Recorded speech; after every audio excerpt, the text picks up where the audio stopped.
Natiq müəllim, sizin fikriniz? Əslində Hürmüz boğazı biz əvvəlki verilişlərdə də müzakirə etmişdik ki, iki tərəfi iti bir bıçaqdır İranın əlində. Yəni sənin İran olaraq attığın addımlara əks addımların olması ehtimalı da var. Çünki Hürmüz boğazı belə klassik anlamda İranın daxili suları deyil. Sadəcə coğrafi yaxınlıq məsələsi olduğuna görə təzyiq və təsir imkanları var ki, sahildən də, adalardan da Hürmüz boğazından keçən gəmiləri təhdid etmək mümkündür. Yəni fiziki olaraq mümkündür, hətta çox adi silahlarla belə təhdid etmək mümkündür. İndi eyni yolla İranın özünə qarşı da blokadanın həyata keçirilməsində çalışan bir Amerika administrasiyasını görürük. Bunun məntiqi nədir? Məntiq ondan ibarətdir ki, İran tək neft-qaz satmır axı dünyaya. Neftin təqribən 90% Hürmüz boğazından İran satırdı, amma aldığı məhsulların və satdığı digər məhsulların isə 80%-i Hürmüz boğazındakı olan limanlar vasitəsilə həyata keçirilirdi. Yaxşı, indi əgər İran digər gəmilərin oradan keçməsinə icazə vermirsə və eyni qaydada Amerikada İrana gələn və İrandan çıxan gəmilərə icazə verməyəcəksə, buna fiziki imkanı varmı? Var. Yəni fiziki olaraq bu mümkündür. Hətta Venezuela blokadasında gördük ki, həddindən artıq sərt addımlar da atmağa qadirdirlər Amerikanlar bu anlamda. Bu zaman Amerika Birləşmiş Ştatları və İranın artıq hansısa bir ortaq məxrəcdə anlaşma ehtiyacı yaranacaq. Yəni Trumpın bu addımı çox belə bəsit baxsaq, müharibəni davam etdirmək istəmirəm, amma anlaşmaq da olsa, sənin şərtlərini də qəbul etmək istəmirəm. Ortaq məxrəcdə hansısa bir formada anlaşmaq istəyirəm deyilir və dünya bazarında ən həssas bu məsələlərə reaksiya göstərən birjalardır. Və birjalara baxırıq ki, doğrudan da əgər biz bazar günü, şənbə günü xəbər axınlarına baxsaydıq, yəni danışıqlar dayandırıldı, heç bir nəticə yoxdur, Vensin mətbuat konfransı, məntiqlə birinci, ikinci gün alt-üst olmalıydı birjalar. Neft qiymətləri də, qaz qiymətləri də, enerji daşıyıcılarının digər növləri, əlvan metallar, ümumiyyətlə bütün belə xammal materialları çox kəskin dəyər qazanmalıydı. Amma nə baş verdi? Təqribən 102-103 dollara qədər futures neftləri, 45 günlük futures kontraktları bağlaşdı, amma sonradan aşağı düşdü. Yəni bu onu deməyə əsas verir ki, bazar hiss eləyir bunu, bazar da gözləyir ki, hansısa bir formada anlaşma olacaq. Natiq müəllim, bu blokada müharibəsinin çox vacib bir özəlliyi var.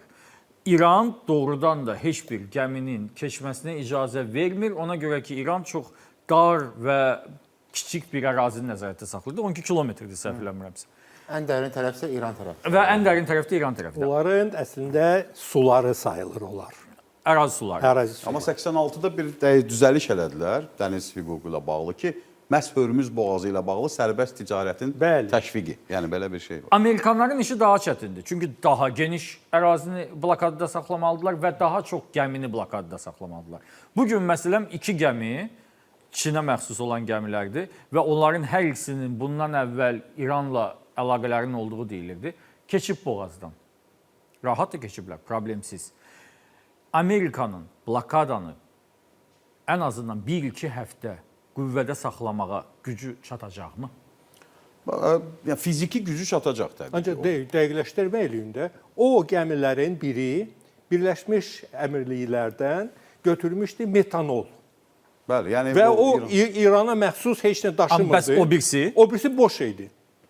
Yəni, orada onun nəyin saxlayasan boş gəmi gedirdi. Əslində İranın məncə İrandan icazə alınıb keçmişdi. Və indi kimdən alıb? Yəni prezident Amma burada məqsəd odur ki, İran heç nə satmasın da. İrandan icazə alınıb keçilir. Başa düşdümü? Yəni İran sata bilməyəcəksə, Problem, ondan olur. məsələ buradadır. Mən heç kimi satmağa qoymuram, məni də Kim satmağa. istəyir icazə alsın. Bir dəqiqə, burada bir vacib dəqiqləşdirmə. İran satmaya bilər, amma İran hər keçən gəmidən telefon vasitəsilə, WhatsApp Messenger vasitəsilə, Telegram üzərindən və yaxud poçt göyərçinindən 2 milyon dollar alıb rahat gəmiləri buraxacaq. Çin ödəmək istəyirsə lap 20 milyon ödəsin. Özləri bilərlər. Amma Amerikanlar deyir ki, keçə bilməz İranla anlaşmış gəmilər. Hər bir halda seçim olmalıdır. Yəni ABŞ indi gözü yumlu hər bir oradan keçən gəminin gedib yaxasından yapışmamalıdır və onlar da düşünürəm ki, seçim edirlər.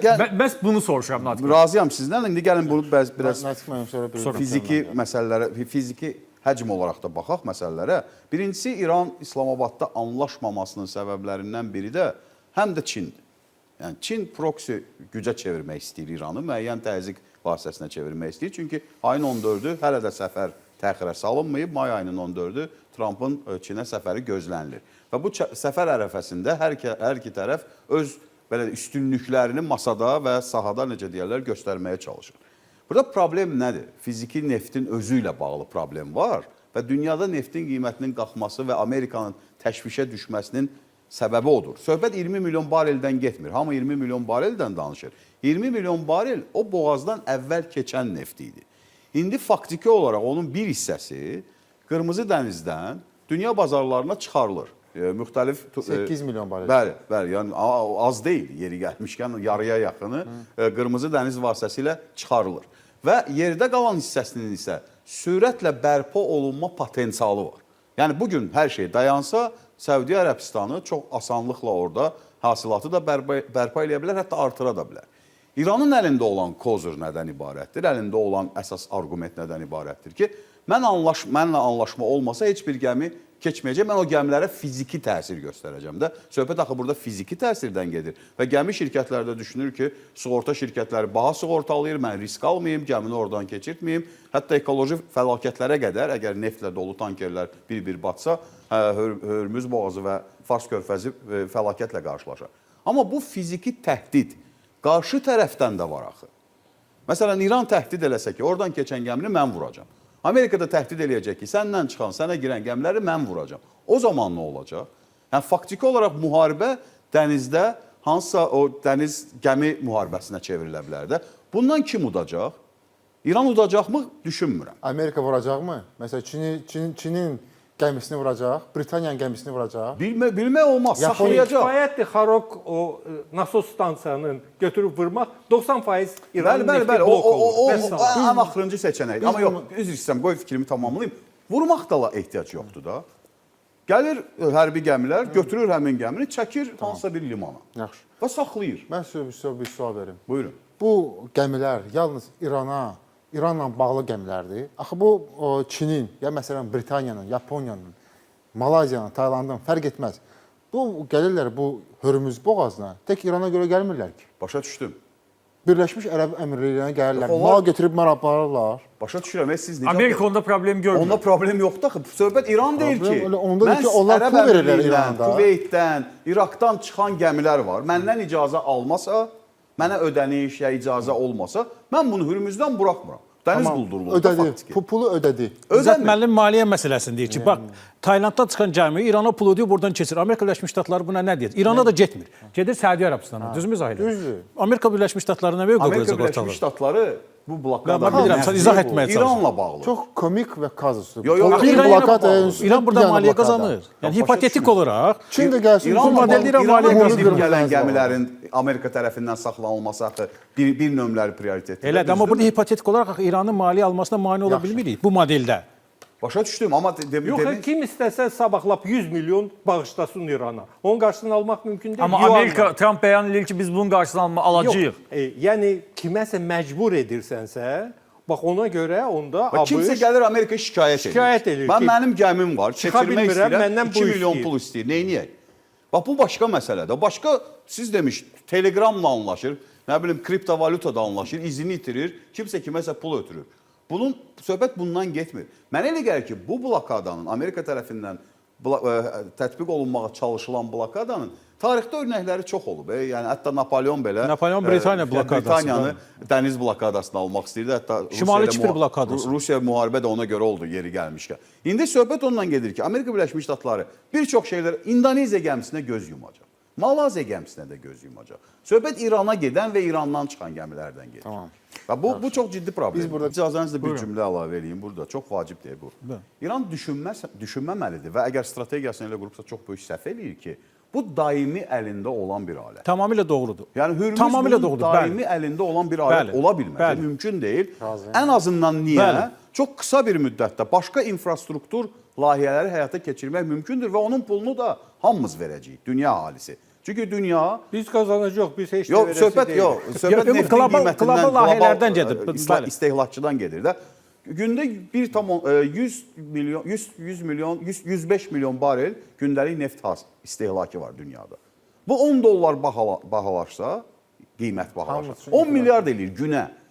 Boru kəmərlərini Qırmızı dənizə atmaq üçün 10-12 milyard manat dollar vəsait lazımdır. Bir il yarımda zaman lazımdır. da. aktiv Düzdürmü? işləmək lazımdır. Aktiv işləməklə. Bəli, bu daimi onda nə olacaq? Elə bil ki, hansısa bir dəstə, hansısa bir yolu tutub, o Onlar yoldan cavab pul verir, qazanmaq ona yollar istəyir. cavab Sonradan alternativ yol qavanda, bax belə limanlar, ölkələr dağılıb. Bir məsələ də Aralıq dənizində elə limanlar olub ki, başqa daha alternativ limanlar yarananda Efes məsələn. Efes xarabiyə döndü. Çünki başqa daha gözəl limanlar yarandı. Natiq bəy, amma İkinci Dünya müharibəsi zamanı hava döyüşlərində belə bir təyyarələr arasında belə bir döyüşlər baş verirdi. İki təyyarə bir-birinin üstünə şığıyırdı və birinci hansı dözməyib pilot qalxırdısa, kursu dəyişirdisə vurulurdu.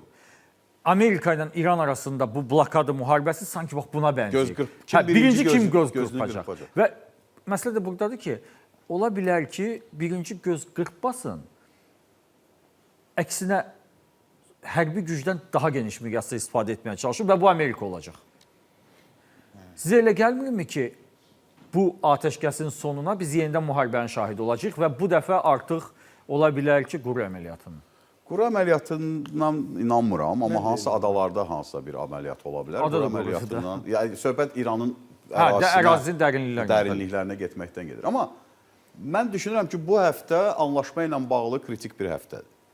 Və bəzi məlumatlar da sızdırılır. İran 10 illik nüvənin zənginləşdirilməsini qəbul edir. New York Times 5 ilə endirib ki, 5 il məşğul olmayacaq bu işlə. Əvvəl 20 il deyilib, sonra ABŞ 10 il 20 istəyirdi. Onlar ona güya razılaşıblar. Yəni son şansı mən İran rəhbərliyində təmsil olunan sivil siyasətçiləri kifayət qədər ağıllı adamlar sayıram. Onlar düşünmürəm ki, tamamilə belə ağına bozuna baxmadan öz xalqını da, öz cəmiyyətini də, öz ölkəsini də fəlakətə sürükləyə bilər. Çünki ziyan dəysə, yəni bölgəyə dəyəcəkdir. Amerika Birləşmiş Ştatlarına nə ziyan dəyəcək ki? Tutalım Amerika İrana növbəti dəfə xalça şəklində bombardıman eləyəcək, bütün infrastrukturunu dağıdacaq. İran da əvəzində Ərəb Əmirliyini, Səudiyyəni, Qətəri və yaxud da Kuveyti vuracaq. Sonra Amerika Birləşmiş Ştatlarından nə təsir olacaq bunun birbaşa?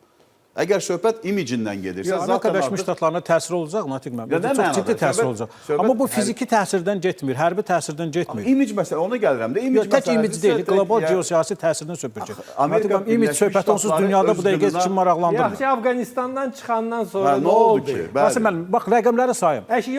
Bir kəmər bir quruş. Mən bir-iki rəqəm gətirmək istəyirəm. Mən məqsədli şəkildə o mövzunu araşdırmışam. Bir kəmər bir quruşaq layihəsində ötən il Çin investisiyasında 43% artım edib. Bu 2013-cü illə müqayisədə 43% artımdır.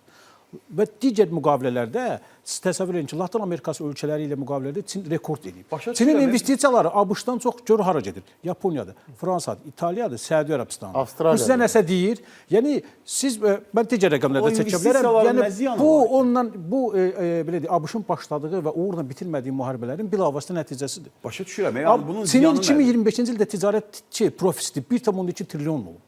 Yəni Çin 30%-ə çatıb dünya məhsulunda. Çinin daxili borclananların vəziyyətinin xəbərin var. Var, Rasiməm, bunları da araşdırmışam. Yəni biz deyəndə ki, bu Amerika təsir biz deyəndə ki, bu Amerika təsir eləmir.